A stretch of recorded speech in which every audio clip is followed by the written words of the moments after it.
Hey everyone, I'm Todd Wayne. Thank you for tuning in for another episode of Paranomaly Podcast, home for all things paranormal supernatural. A Paranomaly is a weekly podcast focusing on the paranormal, supernatural, and metaphysical. Join us for thought-provoking discussions on paranormal phenomena, conspiracies, and all things unexplained as we talk to researchers and investigators about ghosts and hauntings, UFOs and aliens, urban legends, cryptids, and so much more. Please be sure to like, subscribe, and follow to receive notifications when new content from Paranomaly Podcast is made available. You can also visit us at paranomalypodcast.com for more content and information, including all our social links. Thank you again for watching or listening. So grab yourself a drink and a snack. Turn the lights off on the way back. Find yourself a nice comfy spot and enjoy this episode of Paranomaly. Stay with us, folks.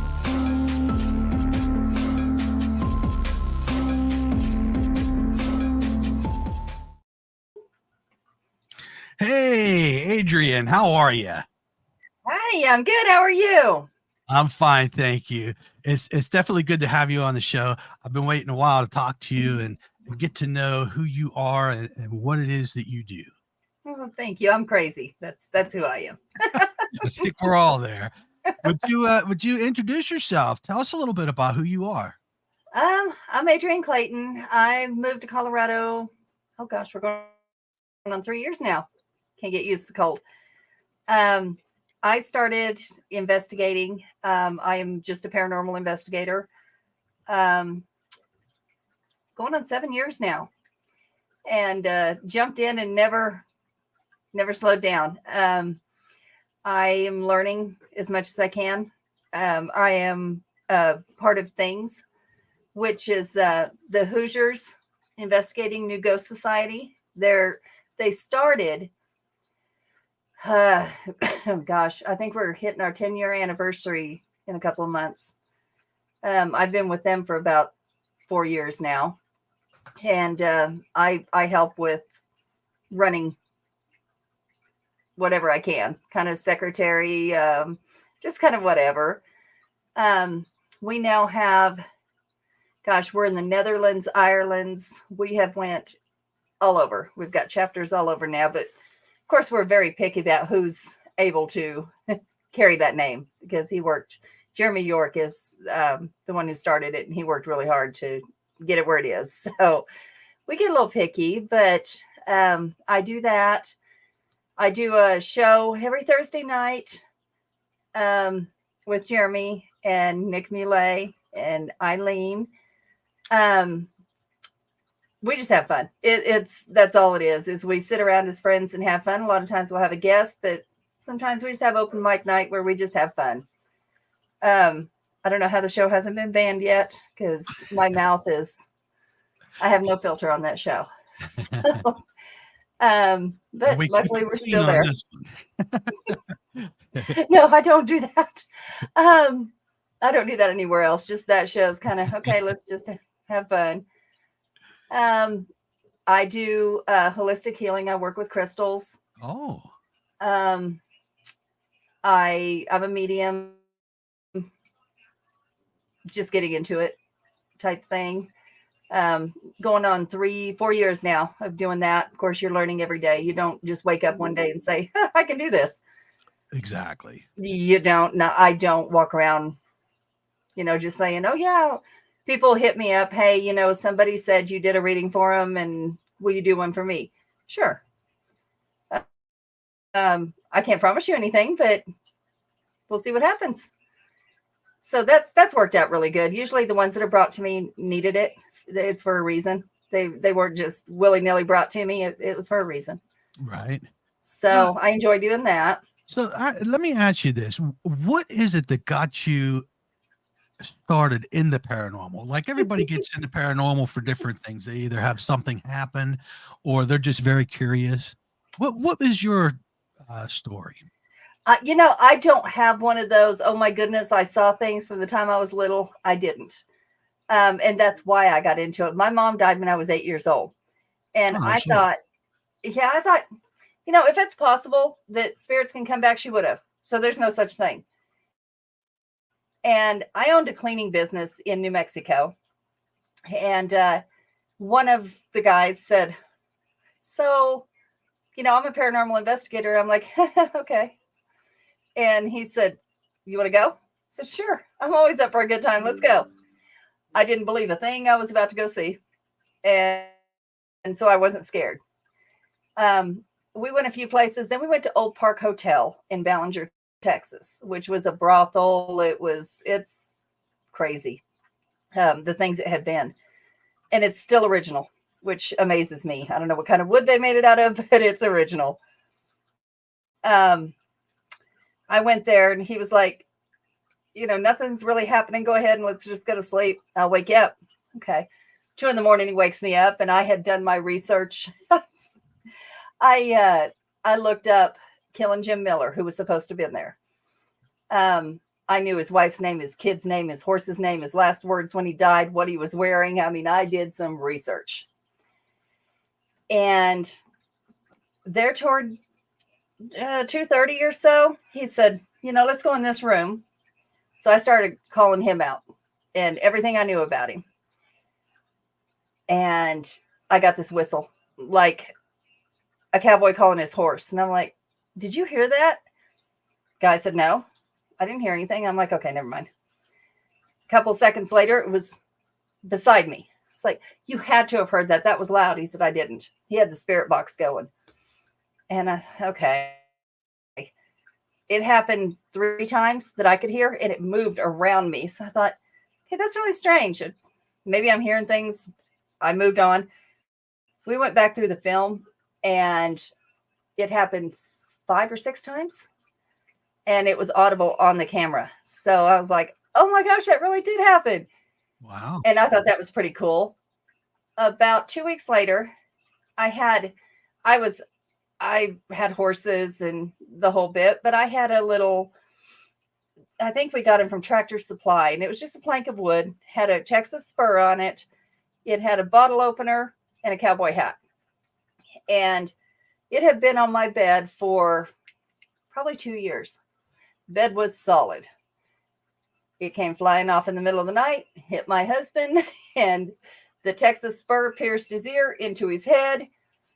But before that, I had heard that same whistle outside.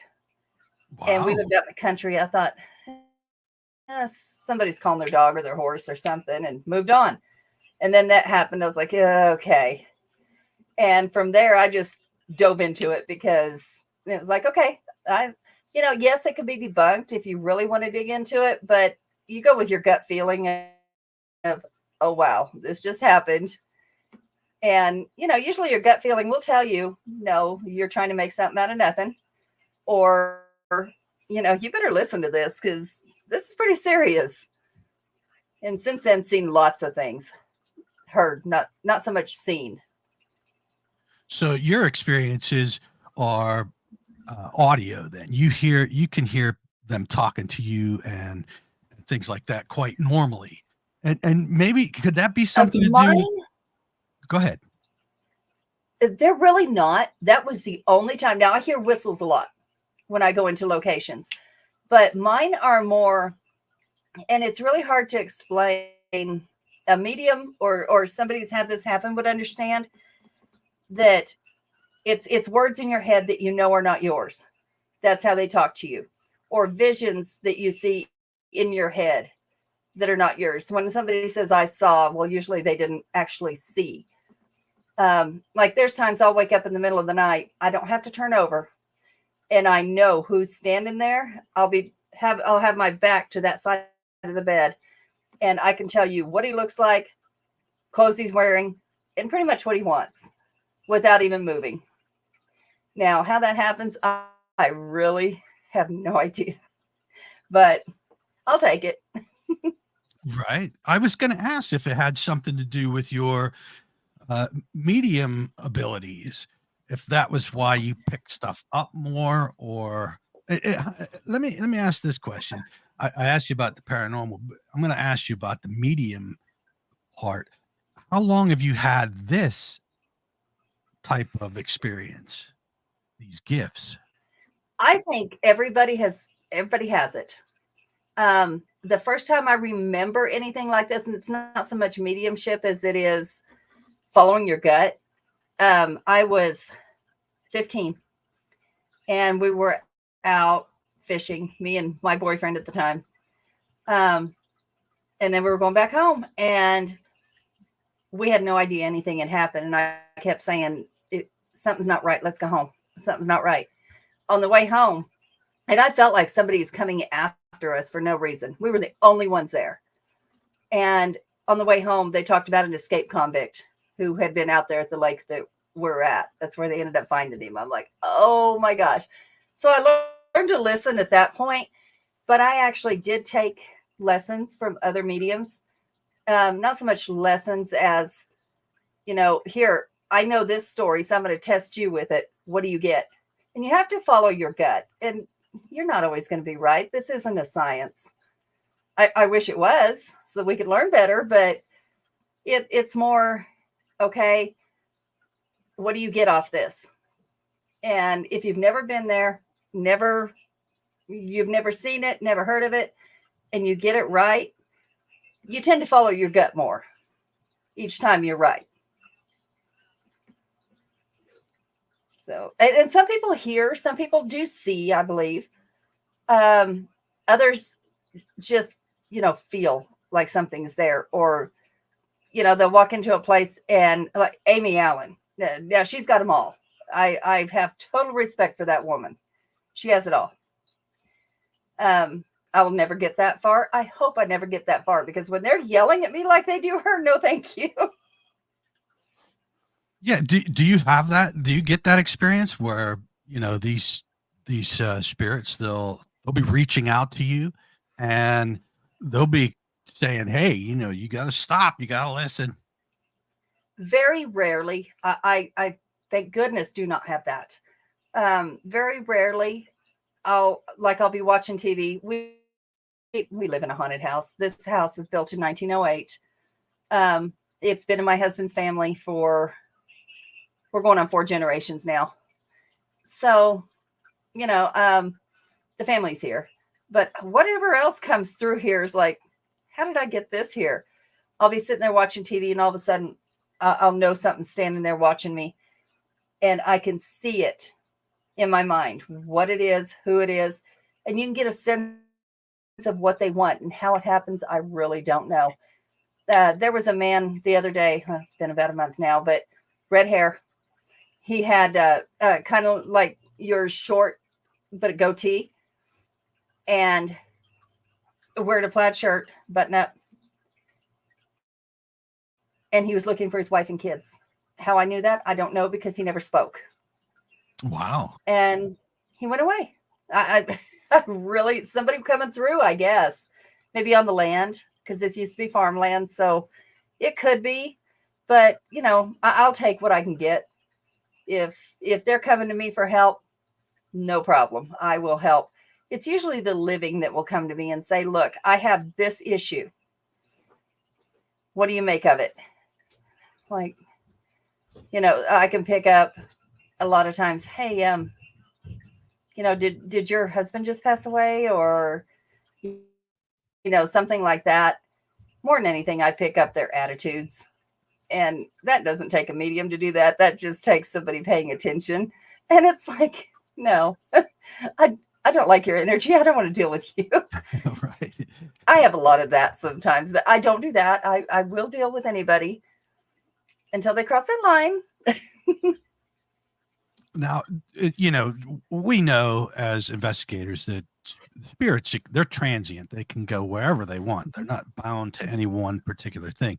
So that's interesting that you have these spirits that come through. And you said that's in your house. So, they're coming from wherever. They're passing through. They're checking you out, being like, oh, look, I like this place. Yeah. It reminds them of some place they were before. I think as sensitives, you put off a light, kind of like a beacon, saying, hey, this person can maybe help. And I think that's what happens a lot of times. And, the biggest controversy I've ever encountered, and still do, is okay. So you believe in God or a God? Oh, yeah. We didn't just appear here.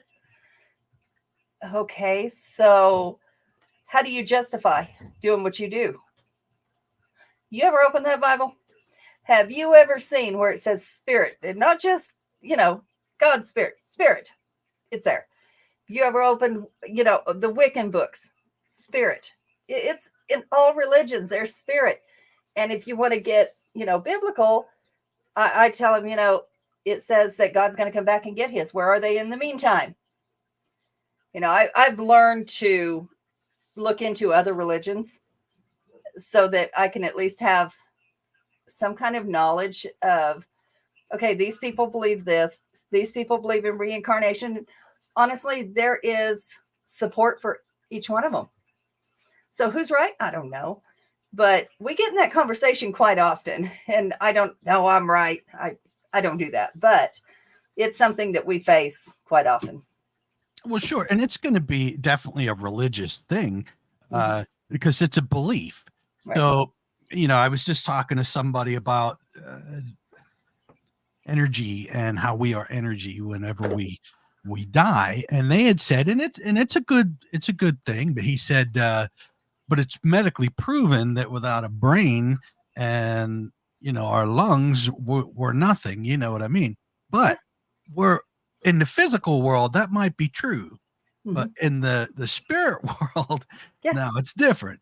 So, yeah, I mean, it really, I tend to stick with the old pagan ways, where everything is spiritual, where it just seems like there's been this big disconnect because people that practice pagan ways are no different than those practicing the biblical way. Right. I mean, they have altars. We have altars. You know what I mean? It's all thought, perception, and and manifestations. Intent. So, yes, exactly. So it's one of those things where I just am like, I get blown away when people are like, there's only one God or one spirit, because this is a big place, a big universe, endless universe.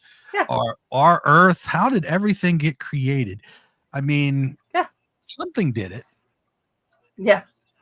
And if you go the Christian way that talks about earth, okay, what about everything else? Where did that come from? I don't know. And I don't think anybody else does either, or we wouldn't be having this conversation. It's right. And as Chris just said, spells, prayers, etc., it's all parallel to each other. And that's true. That's very true. Hi, Chris. How you doing? Yeah. So it's one of those things where I sometimes I just like, I want to just hit myself in the head because there's so much bigger than we are. Yeah. And I just feel that, especially with someone like you that are honing your medium abilities, I mean, I can talk to you and be blown away by things that you tell me because you now have this other sense of actually you have another sense and you're on like another plane. So you're talking to spirits as well. Mm-hmm. And that's something that, everybody, when I first started, shut the door when you're done. That's something I don't do. And I have not had a problem with that. Yes, I'm going to get backlash for this. I have not had a problem with that yet. I know it's possible, but the reason I don't do that is because there's times that they'll come back and have something else to say, or, maybe at that time I can't think anymore to do that, or I'm too distracted. The funny thing is I can do better while I'm working and reading than I can if I sit down and actually concentrate on that.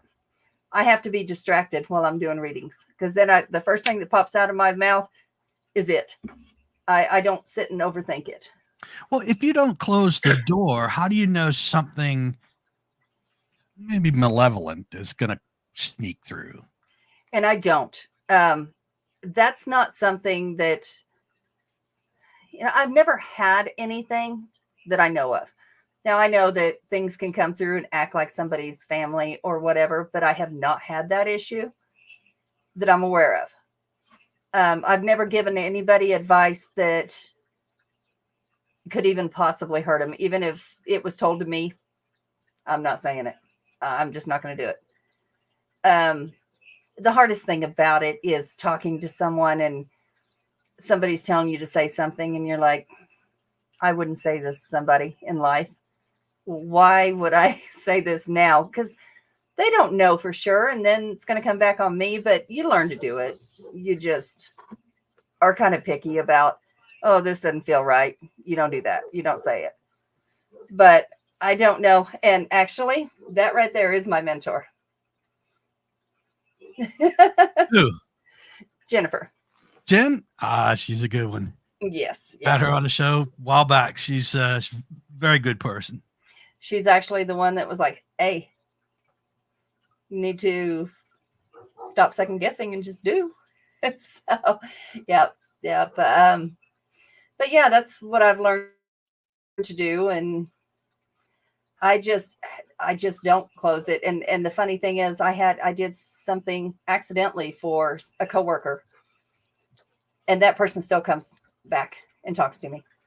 It was her uncle, and he will still come and say something. I figure he's not hurting a thing. Now, we had talked about that door that you let open because you're bad. Mm-hmm. I'm just kidding. A lot of people would say, well, that's irresponsible, things like that. But I get it, because as a paranormal investigator, do you know how many times I have been opening up that chain of command, not the command, but the what do I want to say? My brain isn't functioning. The lines of communication. So how many times have you opened up the line of communication and at the end, you don't say anything, you just end it? Yep. So you've never closed that portal or whatever, that communication. Yeah. And luckily I've not had anything happen. The only time I've ever really had anything happen, and I can't say it was ever really bad, was when I'll energetically connect with somebody and they've got some bad stuff going on. I'll get some backlash from that once in a while. But I've been dealing in the past few years with somebody who the family was very, very evil. So this person turned out really, really good. And so the family is actually trying to kill her. And so, it's one of those things of, so what kind of things are we dealing with right now energetically? I don't know. But, things like that sometimes will happen. And it's usually in the form of dreams, or you get sick, things like that. But, how could I prove that I wasn't going to get sick anyway? COVID's running rampant. Right. You can't. And you can't overthink it. You just move on. Yeah. Now, in your mediumship, do you see like any kind of auroras or anything? Is that what that's called? Auroras, colors? Auroras? I don't. I don't. And I have tried several different ways to figure out how to do that. Apparently that is not my thing, because I can't. I feel people's energy more than anything, and they don't have to be, sitting right in front of me to feel it. It can be portrayed in words. It can be portrayed texting. I get that. Okay. Or, this person's really needing help. And so I'll sit and talk to somebody about something stupid, knowing they really want to talk about something else. So waiting for them to get comfortable to say it. See, that's interesting, because I'm an empath, so I feel everything. I walk into a place, I'm like, I know that there's something there or something not there. And I do that with just walking into the store. Even you can feel the tension, so yeah, that part I do have. And my anxiety will just go crazy because of it. The only part I'm missing is that being able to actually communicate with a spirit, one that's reaching out. Maybe that really is, and I'm just, I'm not on that level. You're not missing it. You're just not listening. Yeah. All you have to do is clear your mind. And the first words, and it sounds so stupid, but you'll figure out, wow, that was right. The first words that come to your head when you ask a question in your mind, they're not, now I'll get into that story, but ask a question in your mind. You'll get the answer in your own voice, in your head. The first thing that comes to mind is usually it. That's them answering. I actually had a friend who passed away on a motorcycle accident. So yeah, see, he was gone 10 minutes and they brought him back. Everybody knows 10 minutes, your brain's gone. It's dead. It's done. But he made it. And he remembers everything from the time that happened to the time they brought him back. And I know, I've been studying near-death experience and everybody's is different. I think it's what you think it is so that you're more comfortable going wherever it is, the next veil, the next plane, whatever it is we're doing.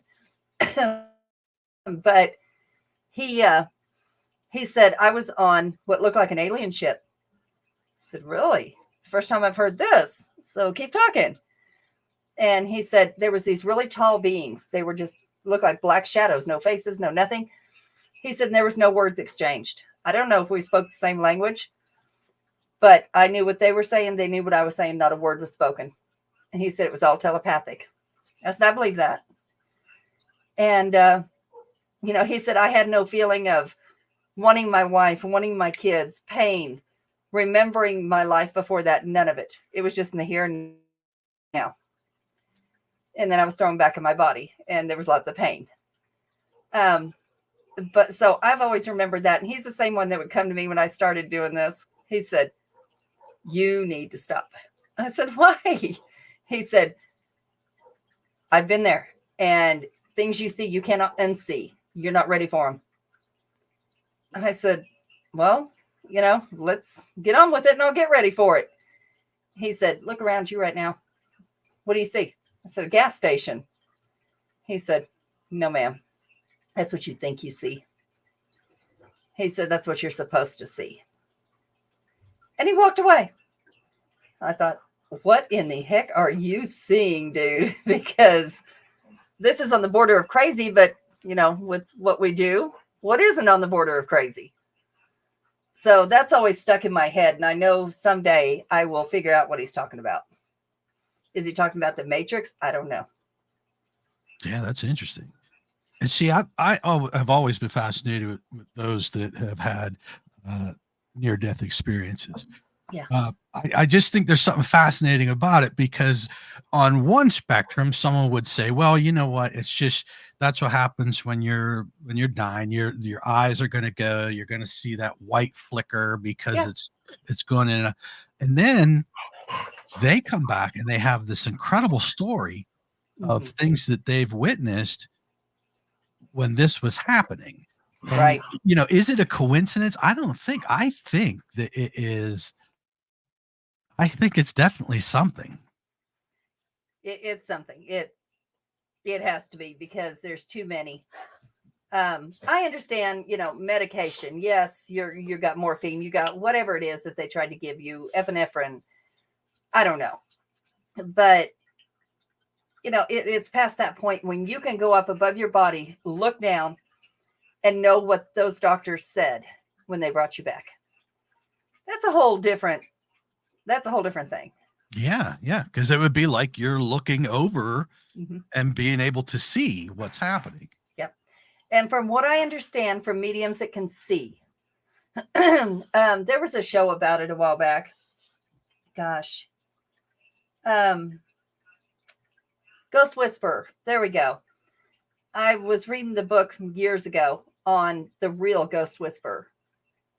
And, then they made a show about it. But in her book, and I've heard others say it since, at their funeral, at anybody's funeral, they are standing behind that casket watching everything. They don't go anywhere until that funeral's done.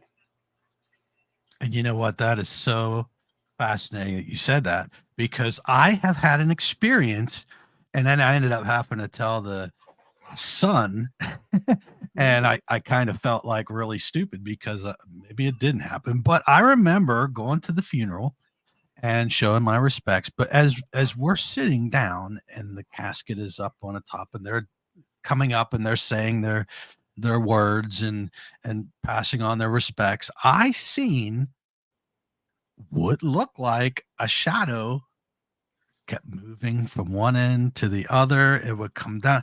And I'm telling you, I was tripping out. I'm like, what is this real?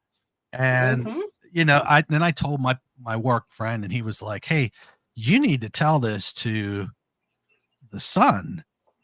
And I'm like, man, I'm scared to death to tell that to the son. How's he gonna react? Right. But you know what? I told him, and he really did. He believed me. He was like, you know what? I believe that was my mother. So how crazy is that? Yeah, I've heard that from many. Now, I don't see that. So you have apparently the gift to see if you want to hone it.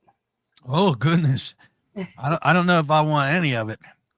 How do you shut it off? That's the thing. I might have asked Jennifer that question before as well. If you have spirits coming through all the time trying to ask you questions, how do you shut it off? You'd go crazy. I had the best way, and of course I don't do it, but what's worked for a lot of people that I've told, the best way I had somebody tell me was, when you're going to sleep or you're done, it's almost like turning a close sign or picture doors closing. But the best one I heard was, you picture yourself outside sitting on the front porch, and they'll go talk to you out there on the front porch and leave the real you alone. Oh, wow. Now, how true that is, I don't know. I have not tried that. And Jennifer says just a switch in awareness and it's off. Yeah, she's a lot better than way more experience. Oh yeah. But it's one of those things, you learn what works for you. It's intention. It goes back to intention. Yes. You intend to shut those doors, you're going to shut those doors. I never intend to actually shut those doors, because if somebody needs help, just like in real life, my door's open. Sure. If they need help, I'm here. Open the door, come find me. And that's a you're a helper. You want to help. Yeah. You know what I mean? And that's one thing with empaths and psychics and mediums that I noticed is we all want to help. Mm-hmm. A paranormal investigator that does it for the right reasons, like how I've done it for almost 30 years. I don't want anything from anybody. I'm learning. I will always continue to learn. Mm-hmm. But the most important thing to me is to help. Yeah. If somebody says they're seeing something, or, I'm going to turn into a carpenter, a sociologist. I'm going to turn into, a pharmacist, because I need to know all these different things to make sense of it. Yeah. Yeah. I've never had, we all have, and especially you in 30 years, we all get those cases where, oh my goodness, I saw this, or whatever the case might be. Okay, I can come check it out for you. They're sending pictures of everything they've taken.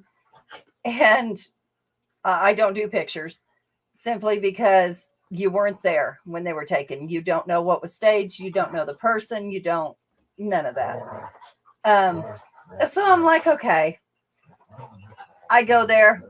One of the questions we have for the whole thing's family: are you on any kind of medication? Are you prescribed any medication? Are you taking it? Have you recently stopped?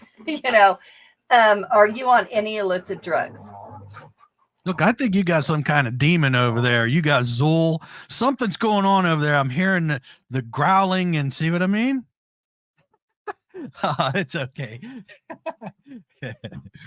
It's called Three Big Demons. They just want to have fun. That's all. Y'all done? That hurt? Okay. They're like, I want to be on TV. Oh, they usually come and say hello when I'm doing my show, but I've usually got a plate of food in front of me because, well, it's dinner time. But yeah, I have 3 large dogs that are playing. Kyle said it was your hubby. If he's starting to act like that, we're going to have an exorcism. Yeah, we're going to exercise that. Oh, that is too funny. No, recently I did have a case. Most of our cases have been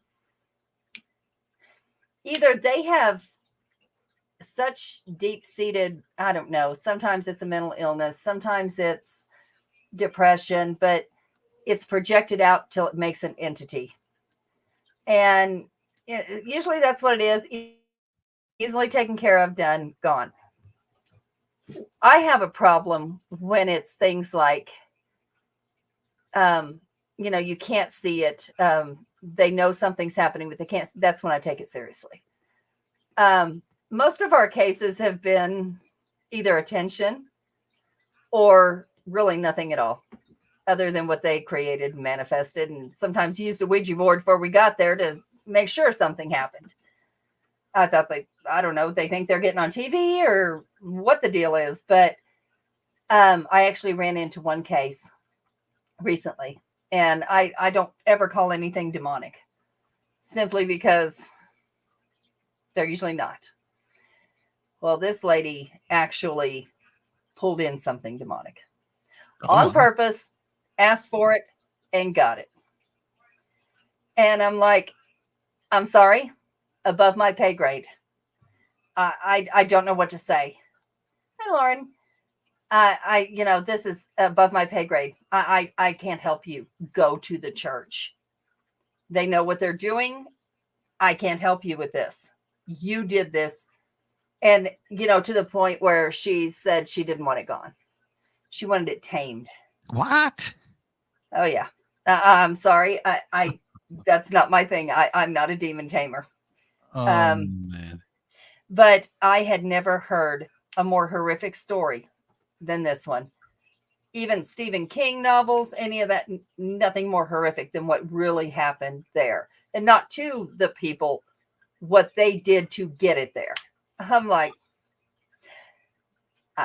I'm sorry, I can't.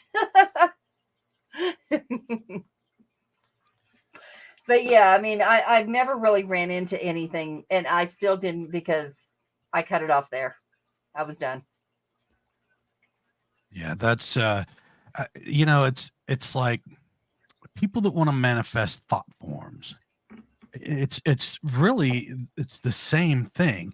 They want to take something and create it, and when they have it, what do they do with it? It's just going to keep growing and growing, and then it's going to become a problem. And I did not stick around to find out what actually happens when it keeps going. That scared me. That's not, an investigator or not. I don't run at places, but there's times it's time to walk away. It's time to go. And when it becomes your health, it's time to go away. Yeah, absolutely. You offer the church. That's all you can do. Yeah, I was just going to say, how would you go about even taking care of something like that? That's just completely careless. And then yet you're going to try to get them help. How do you do it? I asked, what religion are you? I will get you whatever you believe, because it's going to take you believing. I don't believe in anything. Okay, we're done. We are done. Wow. That's insane. Because if I went someplace and someone told me that they created it, they wanted it there, I'd be like, well, then you have to deal with it because you want it there. Right. What do you want me to do? Why'd you call me? Yeah. Yeah. Well, it got out of control, got out of their control. Well, what did you think? You apparently didn't believe anything would happen, or you wouldn't have done this. Right. And thought you can control what? Satan's Spawn? Really? Come on now. Right. Yeah, no, that's about the extent of the worst I've ever seen. Now, we have a little, it's called the Abbey here in Colorado. Chris that just said something a little bit ago, he's a part of that. Okay. It's actually a monastery where, and there's Jan, that's my other half. But yeah, we have, it's called the Holy Cross Abbey. And the first time we went in there, people in front of us, and if you've been on an investigation with 5 or more people, you're all following each other down, and all of a sudden you smell this terrible smell, and you're like, all right, I'm gone because somebody just farted. I'm out. And the guy in front was like, I really didn't. I was second behind him. And he goes, I really didn't. So whatever. And he gets to around the corner and takes off running. He's a seasoned investigator. And I'm like, well, I'll ask questions later. I'm going too. And we all get back up to the little place we're meeting. And he explained what he saw. And this guy actually has it on Twitch. He streams live all the investigations. And he said, we told him what happened. He waited 15, 20 minutes or so and went down. He said, I'll take care of this myself. I'm going to go check it out. Like, you understand, you're going by yourself, what? And he said, I know the spirits here. It's fine. They know me. Okay. I'm talking this is a huge building. He goes down in the basement, la-di-da, comes back and said, yep, the smell's still there. So it wasn't him. Yep, Dennis. He goes, yeah, it's still there. I'm like, hello? It's in Canyon City, Colorado. So I'm like, okay. He said, this isn't the first time. He said, can you draw out what you saw? The guy did. What he drew was a rake, except it actually had eyes. Wow. And it was over a 9-10 foot door. It was over the top of it looking at him and then slinked back down. They locked eyes and he goes, I was done. So needless to say, it was cold. It was nasty. And I didn't go back down there that night. We did after that, another visit. But I think that's about the craziest thing I've seen with what they can make themselves look like. So now tell us, if it was a rake, what do you do then? I don't know. I don't either. That's why I was like, you said you knew what it was. I'm like, well, all right. So how do we deal with that? I think it was actually an energy of, it was one of two things. Either the spirit of, there's a spirit of a monk that committed suicide because he had done some bad things to some children. And before they got him, he committed suicide. Oh man. It could be that, and trying to, kind of keep everything away, and kind of his own regret, because as a Catholic, under certain circumstances, it's okay. They allow you to be buried in the yard and different things, but he was not, he had the white marble and just his name, that he was not really buried in that cemetery that's attached to it. Or it could be things people have brought, because a lot of investigators, I've seen it, they'll manifest something or bring something with them on purpose and leave it there. Yes. For other people. So which one it is, I really don't know. I can't imagine something. I understand there's a lot of bad things happen in every building, but I can't imagine a place that holy to have something that nasty. So I'm not, and of course, I don't know what the rake really is. I know what it looks like. That's all. Is it nasty, ugly? I don't know. I think it might be like what is it? Top Hat Man or the Thin Man that everybody talks about. I think that's something that we manifest by thinking it's real, because, intent is a lot. I actually drew a pentagram on the floor a year or so, maybe. What? In the basement, Chris? Boy, we need to talk. And he's talking about the Abbey there. That's no. It is a beautiful location. It is. But, and bats. The Boy Scout, what? They need their butts spanked. What are they doing? Oh my gosh, Boy Scouts, why? So Nick says that it's basically a humanoid type creature similar to the Slender Man, but more animal and ghoulish looking. So yep, that's what he drew out. And just like Chris said, it's been seen since, and it's been seen before. Now, apparently it's not going anywhere, and I don't think anybody's tried to get it out of there, because I think it's more scaring people than it is hurting anybody. I haven't seen anybody get hurt except one person got attacked, and Jan took care of it while we were there. But, I haven't really seen any of the videos where anybody got hurt. Yeah. I don't know what he is, but it's kind of cool to see. That would be like extremely terrifying, to be honest. To see it would. I didn't see it personally, but to actually see something like that, that's what we live for. That's what we do. And when we actually see it, we're like, oh, whoa. That's not what we expected. People that you see it on TV all the time.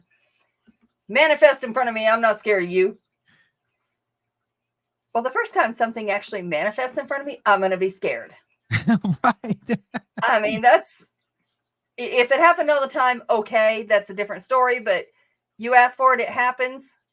You shouldn't ask for it unless you believe it's going to happen. But when it actually happens that first time, you're going to be like, oh, crap. What did I just do? Right. And that can go for like anything. That can go for cryptids as well. I mean, if you're walking, and I just had said this to somebody, I can't remember who I was talking to. You walking through the woods and you stumble across Bigfoot who's, doing his thing, and he looks at you, and then you both jump a little bit. You're going to be scared out of your mind. Mm-hmm. And I think that's where we went and said that maybe maybe he has the ability to cloak or go through a wormhole or something. Right. That way you're left there with the thought of, did I just see that? Was I crazy? Or because it doesn't seem to me like these cryptids would want to hurt anybody. It seems like they're just as interested in looking for whatever they're looking for. Yeah. I saw a show the other day, and it was on the Travel Channel, of course, but I don't remember what the whole premise was. But they were talking about how Bigfoot was eating people, how he was killing people, how he was, whatever the case was. Oh, it was in Alaska. It was based in Alaska. And this tribe had to leave there years before, sent the new generation back to see if it was still there. Well, they determined through, I'm not sure what, that it was still there, and it was hurting people and eating people, and people would come up dead for no reason and whatever else. Okay, that's great. I have never heard anywhere that actual Bigfoot sightings have been seen that somebody got mauled, mutilated, or left for dead, unless it was a bear or something to that effect. Now, Nick, what is the name of that show, please? But I live in Colorado now. I intend to go look. I have a thing for animals. It's actually kind of a funny story. I thought everybody could talk to animals, not actually talk to them, but like look in their eyes, know what they're feeling, know if they're scared, know if they're hungry, know if they're, gonna eat you. I thought everybody could do that until I was like in my 30s. I was like, what do you mean you can't? What? And the person was with me was like, it's an animal. What are you talking about? I'm like, wow, not everybody knows. So If I ran into a Bigfoot, I don't know that I'd be scared. I think I would try to communicate. Not that it's going to happen, but animals do not scare me in any way, shape, or form.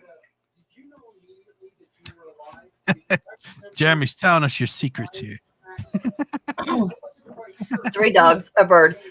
My 3 dogs, 2 dogs upstairs, a bird, a tarantula, fish, tadpoles. I wish I could find that tadpole again. It's out in the pond somewhere. And my fish have graduated to Oscars now. So yeah. And and that thing I posted on Facebook yesterday, I found this creature upstairs that was like huge. I sent it to Jan. I'm like, what is this? Of course, a few choice words. And she goes, hold on, let me get my husband to look. They tell me what it is. It's one of those roaches that you feed like lizards and whatever. My husband got it to feed our tarantula. But I had it all over Facebook. What is this? Oh my gosh, it's in my house. What is it? Yeah, no. So, yes, I do run a zoo. My dad was a vet. I love animals. I slept with a tiger for 2 months of my life when I was a teenager because the zoo had babies. The mother rejected them. So we took one home until my dad said, you know what? This thing's getting a little too rough. It's trying to play with you. It loves you, but it's too rough. It's got to go back. I'm like, So yeah, I do run a zoo.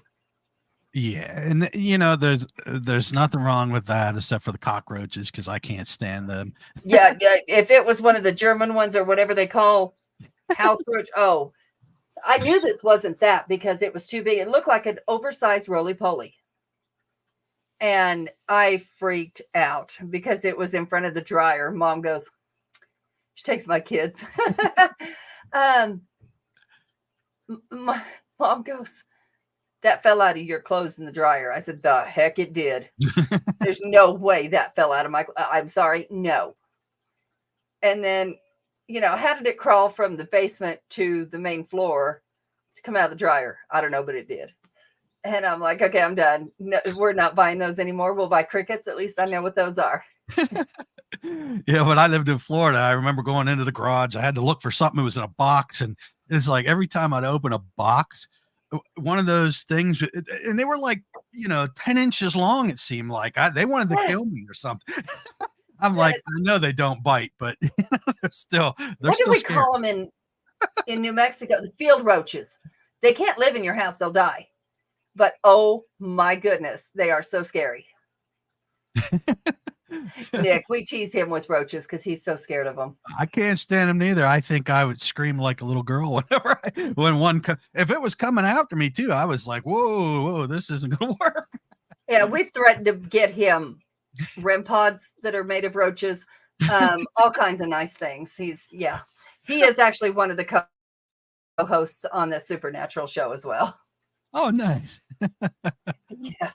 Yeah, and that's another bad part about being thorough when you're into paranormal, because you have to kind of take on the pest control person too, because I have been in places where they have heard scratches and I've heard scratches and I'm like, what the heck is that? And come to find out it's a mouse. And a lot of people, they did not know. They're like, oh wow, I didn't know that. So squirrels in the attic. Yes, that's my favorite. Yeah, squirrels. The lights will flicker and they'll be like, I got something evil, my lights are flickering here. A squirrel been chewing on the wires in the attic. Oh my gosh, yes. That and that can cause a fire. One of my first investigations I did on my own. I walked into this guy's house and it was actually a claim of aliens he saw on his cam. So I went in the house and I was, going through things, and the K2, I use it for wiring more than anything else. And I went through under his light switch and it just lit up, and none of the other light switches did that. And I said, hey, we may have a problem here. And I said, let's give it a little bit and we'll do it again. Did it with lights off, lights on. And it just lit up so bad. Come to find out, his wires were frayed and he almost had a fire. So I was glad he called someone. Yeah. And you know, that's an unfortunate part of what we do. I mean, we have to search for that kind of stuff and then let the homeowner know, hey, you know what, you got some frayed wires here. This is going to need fixed. Yeah. So, you know, we're kind of serving two purposes. It's like a home inspector. Yeah. And, you know, I've been to places where the mel meter was just, I'd get next to the furnace or whatever, and that thing would spike massively. It'd be into the 40s, the 50s. Sometimes I had one, it was in Palm Harbor, Florida. I think that thing went up to like 100 and something. I'm like, man, this needs to be checked. And they'd have it checked in here. There was a grounding problem. And that's serious. And you know, some people want it to be paranormal so bad that they're like, no, that's not what it is. Well, if you don't want to believe us, I'm sorry. You know, I don't know what to tell you. Right. And Jen asks, as investigators, how many times do we save a house from burning down? Yep. So true. That's and I'm thankful for that. You know, that's at least we can tell them you don't have Uncle Joe trying to kill you.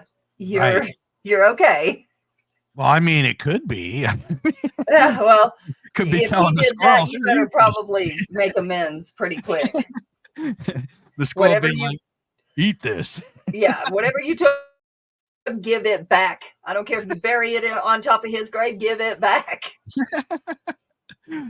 So let me ask this. In your years of experience with paranormal, what is your favorite piece of equipment? Oh, gosh. I'm going to have to say the REM pod. Simply because if you can put it down, now you do have to be real careful just because when batteries start going low, it randomly goes off. And I've learned that with mine. And it doesn't mean like going low within an hour, it's gone, like 2 or 3 hours. So keep changing batteries if it's doing it. But I've learned you can do yes, no answers with that pretty well. And, you know, sometimes obviously it's a fluke. But if you can set it there for a long period of time during the day, nothing happens, and you go to investigate and you're calling on things and you're asking things and it actually happens. Okay. You can take a little more stock in that. But do you another think one that could be an occurrence of something else though? It could, it really could.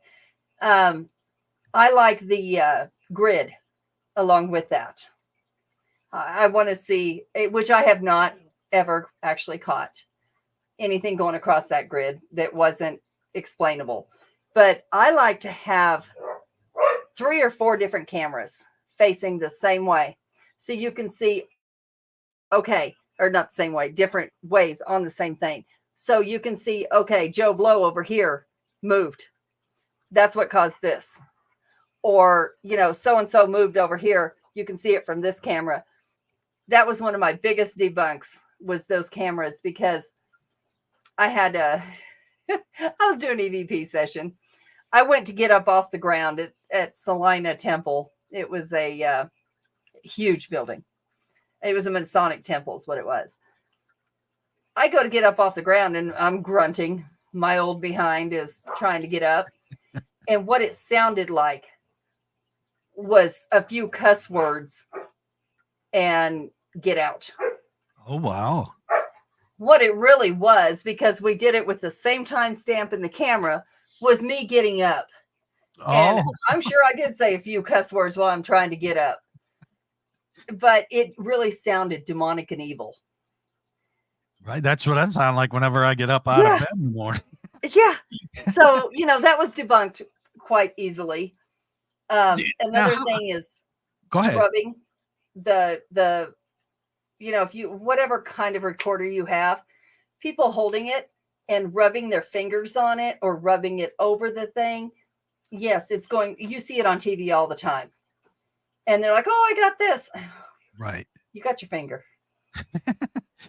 I've seen. I think the digital recorders, not just digital, but analog as well. You Mhm. slap a tape in there. In fact, I think they actually produce more Yep. EVP. But I think voice phenomena to me is very compelling evidence Yes. because where did the voice come from? Right.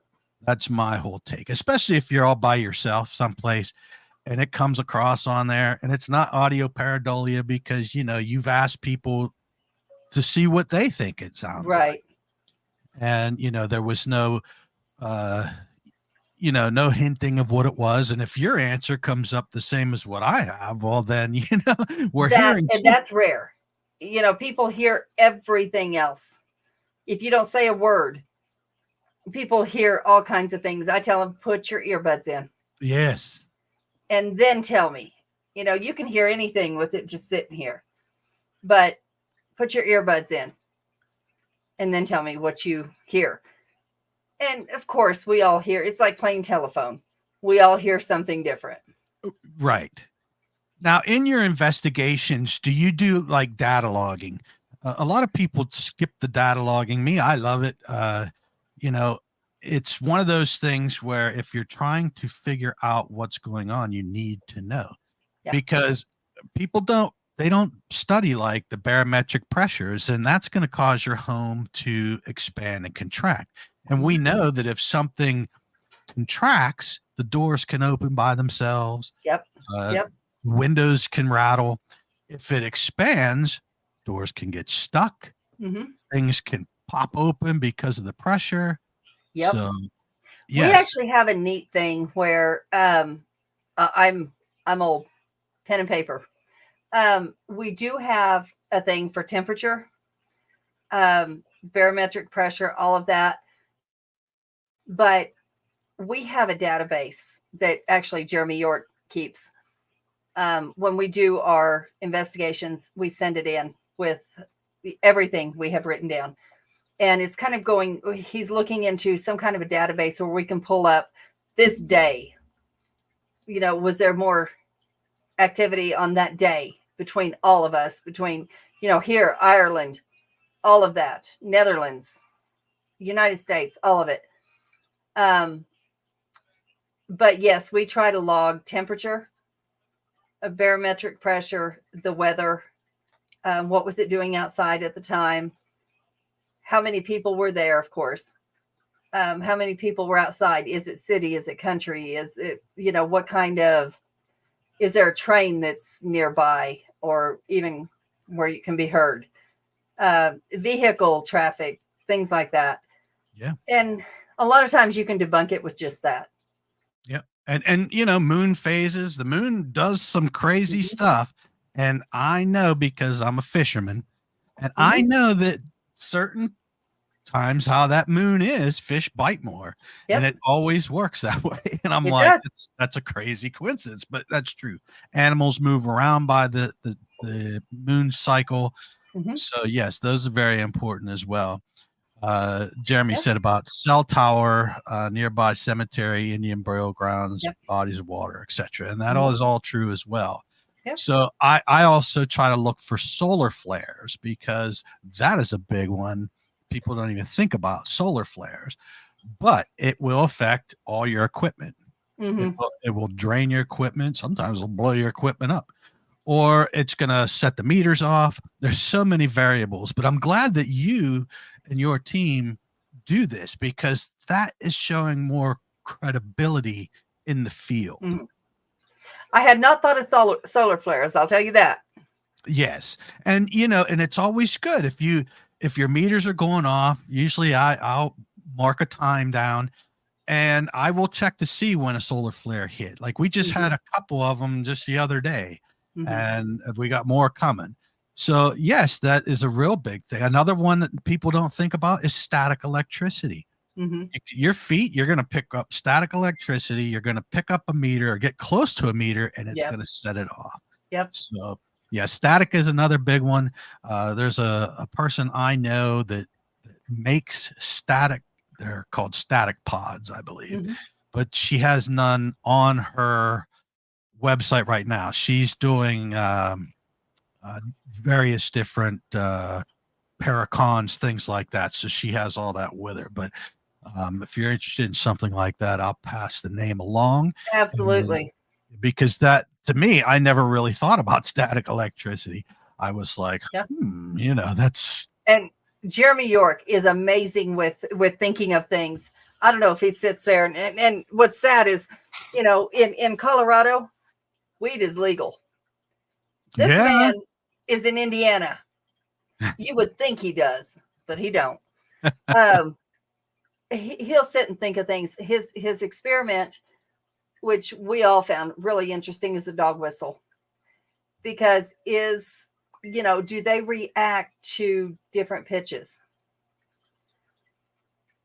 I don't know. But what we did find was, do not ever do it outside. We didn't think that needed to be said, but apparently it did, because somebody did it at a cemetery and found every wolf around. Oh, wow.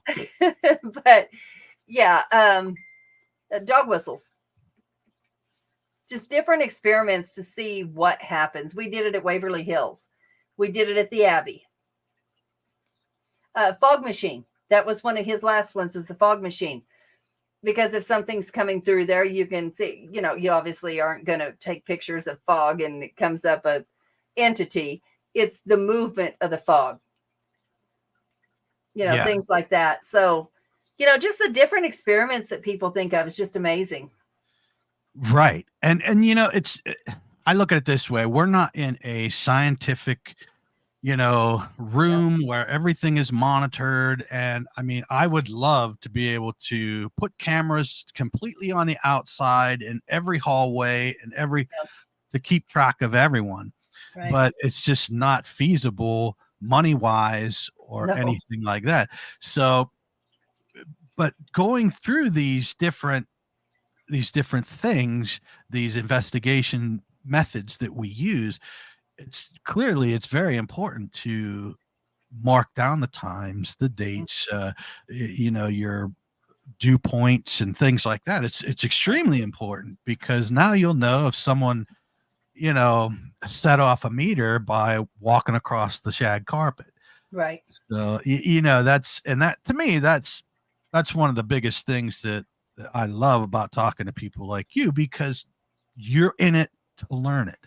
Right. You're not in it to fake it or anything like that. And there's way too much fakery going around in the there is. And it's really putting a bad name on the field.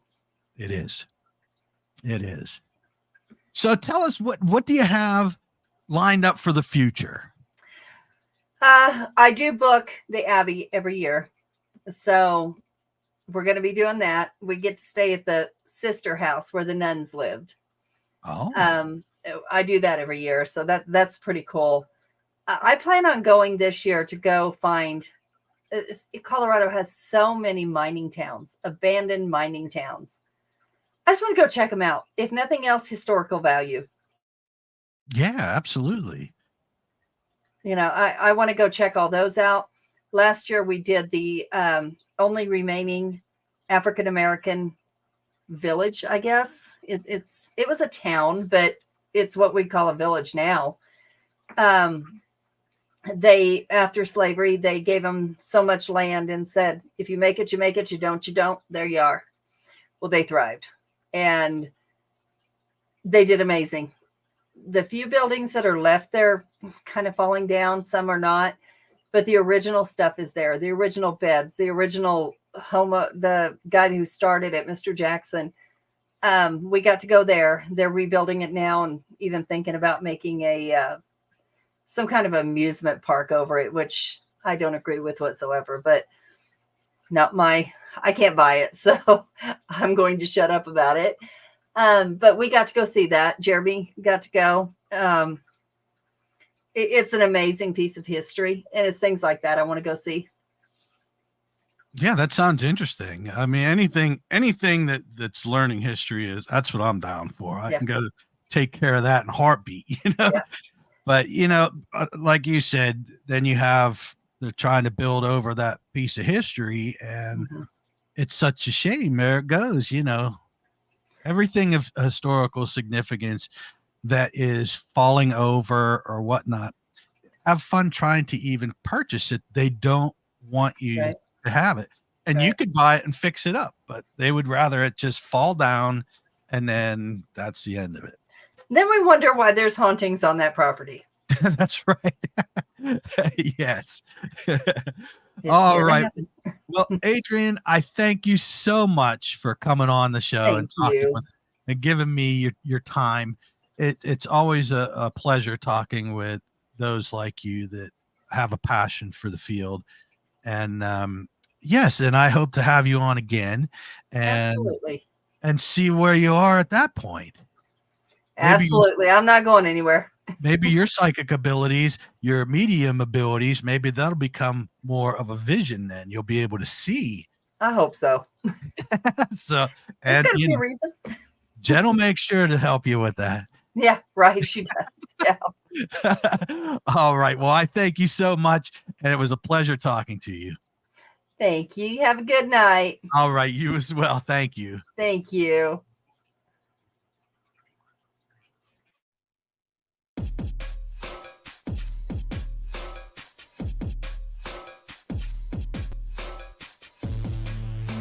Hey everyone, thank you for tuning in with us tonight, and we hope you enjoyed this episode. Please make sure to like, subscribe, and follow to receive notifications when new content from Paranomaly Podcasts is made available. If you believe you have something paranormal happening in your home or business, or you believe you may have witnessed a UFO, a UAP, please send us your stories, your photos, videos, questions, suggestions, or comments to paranormalypodcast@gmail.com. You can also visit us at paranormalypodcast.com for more content and information, including all our social media links. Thank you again for watching or listening, and we hope to see you on the next episode, Paranomaly. Thanks, everyone.